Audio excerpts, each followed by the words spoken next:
प्रिय दर्शकों, स्वागत है आप सभी का आपके YouTube चैनल अध्यात्म और ज्योतिष में। मैं हूं आप सबके साथ देवभूमि ऋषिकेश उत्तराखंड से आचार्य आशीष। दर्शकों, आज यहां पर हम लोग बात करेंगे शुक्र के राशि परिवर्तन को लेकर, यानी शुक्र कर्क राशि में प्रवेश करने जा रहे हैं। दर्शकों, इसी पर हमारी खास चर्चा रहने वाली है। यदि आप नए दर्शक हैं तो फटाफट चैनल को सब्सक्राइब जरूर कर लें और बेल आइकन दबाना बिल्कुल ना भूलें, क्योंकि भविष्य में भी आप चाहे गोचर ग्रह की स्थिति हो या फिर ज्योतिष के विभिन्न योग हो या समय समय पर पंचांग आदि की जानकारी हो, मैं आपको लगातार देता रहता हूँ। दर्शकों, इतना ही नहीं, मैं विभिन्न योगों के बारे में, विभिन्न मुहूर्तों के बारे में आपको समझाता हूँ, बताता हूँ। बहुत सारे वीडियोस मैंने उसके लिए बनाई हैं कि कैसे मुहूर्त बनते हैं, दैनिक मुहूर्त हम लोग कैसे निकाल सकते हैं। विशेष मुहूर्त, हम वाहन खरीद रहे हैं, वो अपना स्टार्टअप कोई बिजनेस तैयार कर रहे हैं, घर बना रहे हैं, घर खरीद रहे हैं, मकान में हम गृह प्रवेश करें, तमाम सब चीज़ों के लिए मैं जानकारी समय समय पर लेकर आता रहता हूँ। ऐसे ही तमाम वीडियोस देखने के लिए आप हमारे दूसरे चैनल एस्ट्रो आचार्य आशीष पर विजिट कर सकते हैं। वहां पर बहुत सारी जानकारियां आपको समय समय पर देता हूं। खैर, आज हम लोग फटाफट यहां पर शुक्र ग्रह को लेकर चर्चा कर लेते हैं। शुक्र ग्रह दैत्य गुरु है। उनका परिचय भोग विलासता के लिए, अत्याधुनिक लग्जरी जीवन के लिए शुक्र का विशेष महत्व होता है। बात अगर विवाह की जाए तो बृहस्पति और शुक्र दोनों इसके लिए विवाह के कारक माने जाते हैं। संतति के लिए भी कहीं ना कहीं जो है हम शुक्र का विचार कर लेते हैं। ऐसी स्थिति में जब शुक्र कर्क राशि में आएंगे और वहां पर पहले से मंगल नीच होकर बैठे हैं, कर्क राशि में मंगल यहां पर पहले से बैठे हुए हैं और शुक्र यहां पर आए हैं, क्योंकि मकर राशि में मंगल उच्च के हो जाते हैं और कर्क राशि में मंगल नीच के हो जाते हैं। ऐसी स्थिति में जब मंगल नीच के वहां बैठे हों और साथ में शुक्र भी यहां पर राशि जो है कर्क में पहुंच रहे हो, तो ये शुक्र जिनके घर में जा रहे हैं वह घर चंद्रमा का है। कर्क राशि किसकी है? चंद्रमा की है। आप जो है ज्योतिष की जो बेसिक जानकारी है उसके लिए भी वीडियोस उपलब्ध हैं। आप डिस्क्रिप्शन नीचे जो लिंक है आप उनके माध्यम से देख सकते हैं, वहां पर आपको तमाम जानकारी मिलेगी। मुख्य मुख्य बिंदुओं पर हमारी चर्चा रहेगी। खासकर वो 4 राशियों की हम चर्चा करेंगे जो भाग्यशाली यहां पर राशि हैं, जिनके लिए विशेषकर यहां पर राजयोग बन रहा है और यहां पर उनको अनेक प्रकार से अनेक प्रकार का लाभ उनको होने वाला है। विशेषकर धन का बहुत ही प्रचुर मात्रा में उनको लाभ होगा। एक चीज यहां पर और है, मैं कार्यक्रम स्टार्ट करने से पहले आपको बता दूं, आप अपने चंद्र कुंडली के हिसाब से या फिर लग्न के हिसाब से आप इस ग्रह गोचर के फल को देख सकते हैं और समझ सकते हैं। यदि आप अध्यात्म ज्योतिष पर विश्वास रखते हैं, लगातार हमारे कार्यक्रम देखते हैं, उनको समझते हैं, तो आप इस एपिसोड का लाभ ले सकते हैं। और वरना आपको सिर्फ इनकी कमियों को देखना है, कमी छांटना है, कोई ना कोई क्रिटिलाइज करना है, तो आप अपना समय खराब भी ना करें तो ज्यादा अच्छा है। जब हम बात कर रहे हैं शुक्र कर्क राशि में पहुंचेंगे, क्या स्थिति यहां पर बनेगी, मैं चर्चा कर रहा था कि मंगल के घर में जाएंगे। मंगल से क्या संबंध यहां पर रखते हैं? चंद्रमा शुक्र के साथ में क्षमता का भाव रखते हैं, शत्रु तो हम नहीं कह सकते, लेकिन जब वहां पर जाएंगे तो स्थिति क्या बनेगी? यहां पर आप देख लें कि हम लोग सबसे पहले वृष राशि की बात करेंगे, क्योंकि वृष राशि के जातक यहां पर थोड़ा प्रसन्न हो जाएं, क्योंकि आपके लिए खुशखबरी है। वृष राशि के हिसाब से मैंने एक चार्ट बनाया, कुंडली तैयार की है। तो वृष के हिसाब से 2 और 3 यानी तीसरे भाव में शुक्र बैठेंगे। पराक्रम का भाव है, मंगल यहां पर ऑलरेडी बैठे होंगे और साथ में नवम स्थान से जहां पर मकर राशि है शनिदेव बैठे हुए हैं, वहां से दृष्टि पड़ेगी, 7वीं दृष्टि, 2 3 4 5 6 और 7, यानी संपूर्ण पूर्ण दृष्टि जो है शनि की यहां पर पड़ेगी। साथ ही केतु की दृष्टि भी पड़ेगी। राहु और केतु और बृहस्पति 3 ग्रह ऐसे हैं, वैसे सभी ग्रह अपने से सप्तम स्थान को देखते हैं। कहां देखते हैं? अपने से सप्तम स्थान को।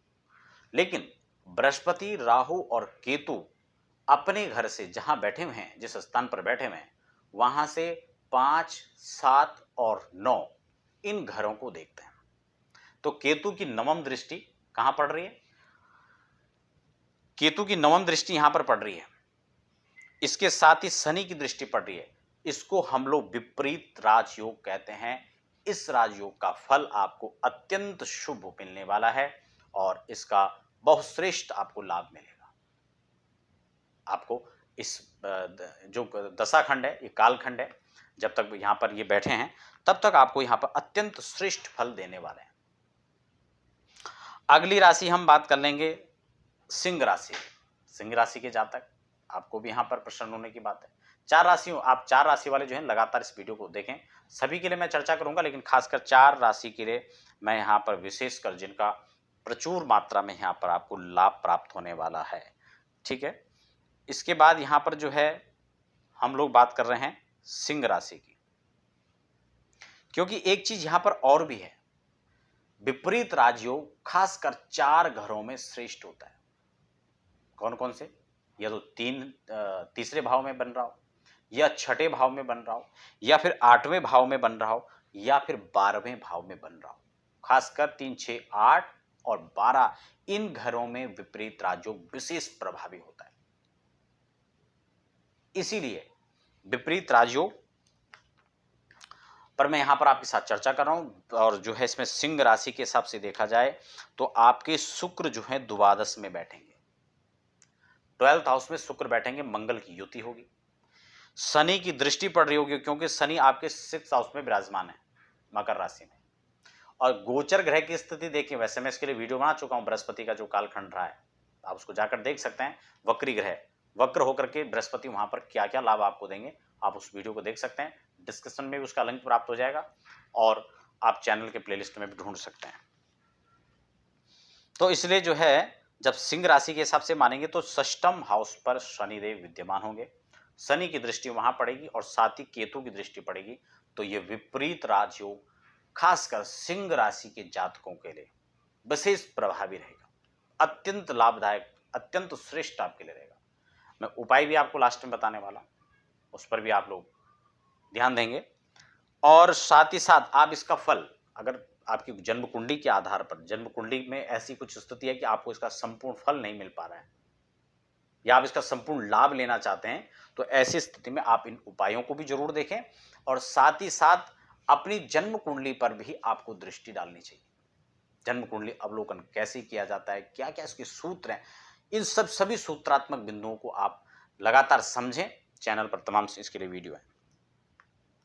तो हाँ, सिंह राशि के लिए स्थिति द्वादश में यह गोचर बनेगा, यानी शुक्र यहाँ पर द्वादश भाव में जाएंगे, खर्चों को यहाँ पर बढ़ाएंगे। लेकिन मैंने कहा खर्चा तभी बढ़ेगा जब आमदनी यहाँ पर होगी और प्रचुर मात्रा में, क्योंकि विपरीत राजयोग जो यहाँ पर बन रहा है ये अच्छे मात्रा में यहाँ पर आपको धन लाभ कराएगा। अगली राशि हम धनु की बात कर लेते हैं। धनु के हिसाब से देखा जाए तो आपका अष्टम में यह संयोग बनेगा।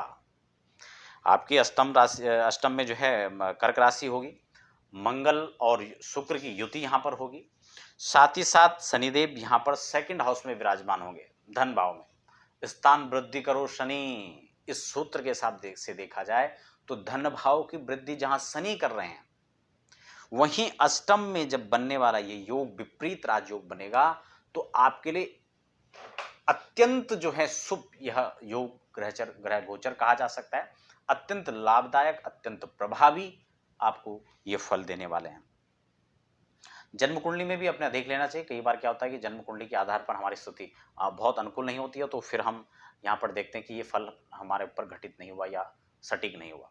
तो इस चीज़ के लिए हमें अपने जन्म कुंडली का भी अवलोकन कर लेना चाहिए। और अगर मैं एक चीज़ और यहाँ पर बता दूं, अगर ये मान के चलें कि गोचर में स्थिति इस प्रकार से बन रही है और जन्मांक के अंदर कहीं आपकी शुभता है, तो इस दशाखंड में, इस कालखंड में आप इसका बहुत प्रचुर मात्रा में लाभ ले सकते हैं।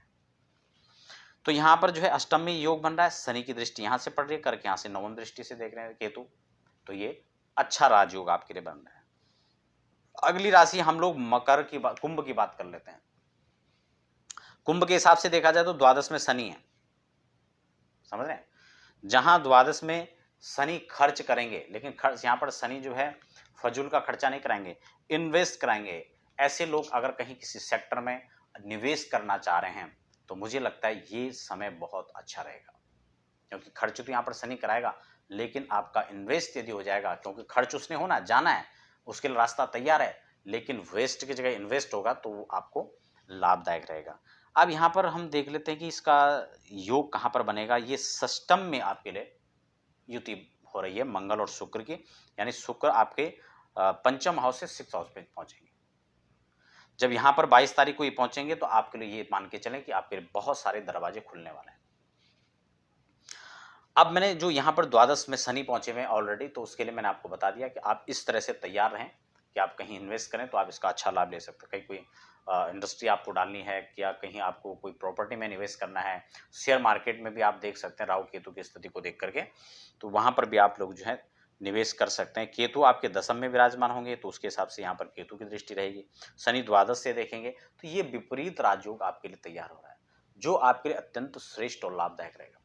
तो प्रिय दर्शकों, खासकर जो 4 राशियां थी उनको लेकर मैं चर्चा आपके साथ इस वीडियो में किया हूं। अगले वीडियो में शेष राशियों को लेकर मैं चर्चा करूंगा। यदि आपका कोई प्रश्न है, कोई बात समझ में नहीं आती तो आप कमेंट बॉक्स में लिख सकते हैं, मैं आपको निश्चित रूप से उसका प्रयास करूंगा उत्तर देने का। और हाँ, यदि आप व्यक्तिगत रूप से कोई जानकारी लेना चाहते हैं, मुझसे अपनी जन्म कुंडली का विश्लेषण करवाना चाहते हैं, या अपने हाउस विजिट आप करवाना चाहते हैं, वास्तु विजिट करवाना चाहते हैं अपने ऑफिस में, कार्यालय में, या फिर आप जो है अपने फैक्ट्री में विजिट करवाना चाहते हैं, तो उसके लिए आप नीचे तमाम प्रकार से जो अपॉइंटमेंट नंबर फ्लैश हो रहे हैं आप उस पर संपर्क कर सकते हैं और अपनी जानकारी ले सकते हैं। तो दर्शकों, बने रहें अध्यात्म और ज्योतिष पर हमारे साथ में। मुझे दीजिए इजाजत, अगली वीडियो आने तक धन्यवाद।